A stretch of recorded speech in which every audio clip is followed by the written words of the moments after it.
Hello বন্ধুরা, তোমরা কেমন আছো? আজকে আরেকটা লাঞ্চের থালা নিয়ে আমি হাজির হয়ে গেছি। এখানে আছে গরম সাদা ধোয়া ওঠা ভাত, তার সাথে নিচ্ছি একটু এগ কারি।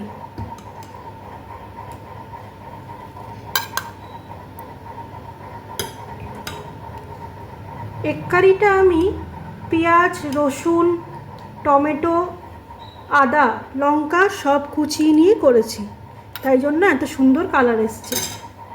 এখানে আমি এগ কারিটা রাখলাম, তার সাথে নিয়েছি অল্প একটু শাক ভাজা। এটা লাল শাক ভাজা, আমি এটা বাদাম দিয়ে করেছি।